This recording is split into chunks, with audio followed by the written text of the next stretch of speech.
I recently enjoyed a beautiful, meaningful, and lovely trip to Bangalore, the capital of Karnataka, the Silicon Valley city of India, the city where my family bonds strengthened and we all made a merry time. My joy could no better be expressed than in written diary form, so here I announce a new book, a travel diary, a pile of pages with scent of essence of family bonds and relationships. And the book title is Bangalore and Bingo. Why bingo? Because it was a surprisingly lovely experience. And now no more details and descriptions of the book. Rest is to be read and tasted for the interested curious ones. You can always pre-order it now on Amazon.in. I'll leave the link in the show notes. Well, it's time to jump to the topic of the day. Today I'm going to talk about some important actions of serotonin. Welcome all to his Pharmacology Difficult podcast. I'm your host Dr. Radhika Vijay, MBBS MD Pharmacology, and this is the audio hub to get the best simplified basic tips, strategies, methods, and lots of ideas to learn better, understand better, and make your concepts crystal clear. If you really find, and if there's a question hovering in your minds, is pharmacology difficult? Lend me your ears for a while and let in the magic of knowledge. First and foremost, let's talk about the inflammatory pathologies. In the conditions of inflammation, the 5-HT2A receptors, they are stimulated. A pro-inflammatory effect is produced. It leads to T-cell maturation, recruitment of other immune cells on the inflammation site. All in all, what is going on? A powerful anti-inflammatory response is produced with all the combined actions. Secondly, let's talk about what is going on in the gut, that is the gastrointestinal tract. The enterochromaffin cells of the gastric mucosa, they are the main hubs of the 5-HT, that is serotonin production. I've already told you about the subtypes of the 5-HT receptors. Well, 5 subtypes of the 5-HT receptors, they are stimulated and in turn they increase or decrease the movement of the smooth muscles of the stomach and the intestine. Whenever you eat food, that food leads to mechanical stretching which influences the release of enteric serotonin. The efferent, EFF, the efferent vagal stimulation causes similar effects. Local regulation of the functions of the gut are also affected upon by serotonin. What else do we need to know? The central vomiting center and the gut serotonin receptors, that is 5-HT3 receptors, they combinedly participate in the vomiting reflex or the vomiting response. Now, this wonderful information validates the anti-emetic property of 5-HT3 antagonists. Do you remember some names?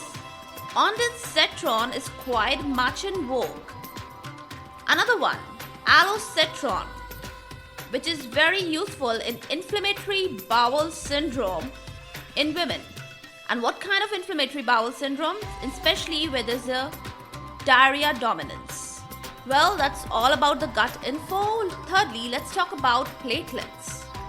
They are not involved directly in the serotonin synthesis, but they are a part of the uptake of serotonin via the serotonin transporter, that is capital SERT.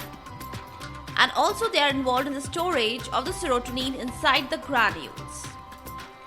What you need to know is basically when endothelium is damaged, the platelets come in the proximity of this endothelium which is damaged and they release substances which enhance the platelet aggregation. Release of serotonin is also followed.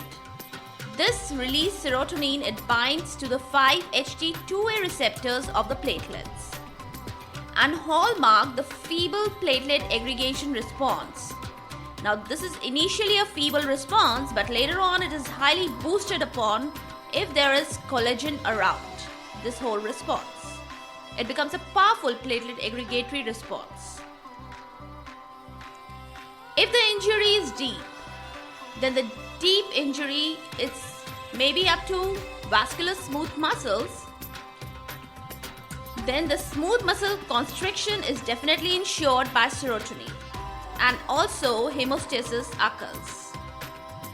The locally present kinins, thromboxane A2, that is capital TXA2, and the vasoactive peptides, they also support this event of hemostasis.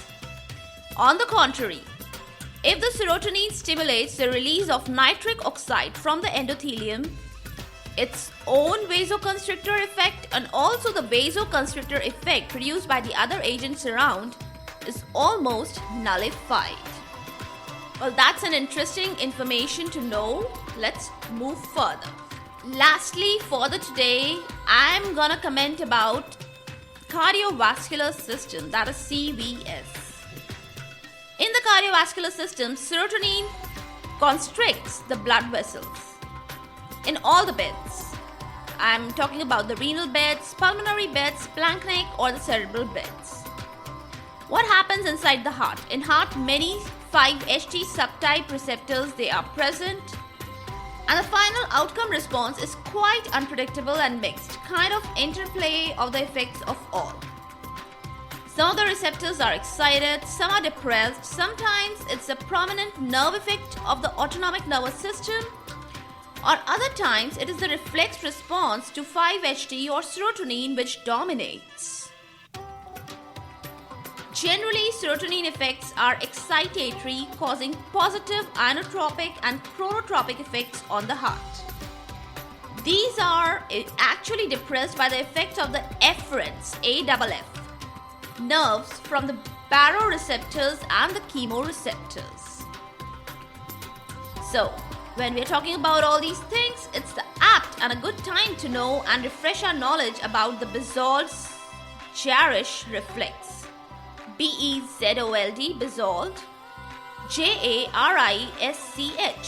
Jarisch, Bezold-Jarisch reflex. This is caused by the stimulation of the 5-HT3 receptors on the vagal nerve endings.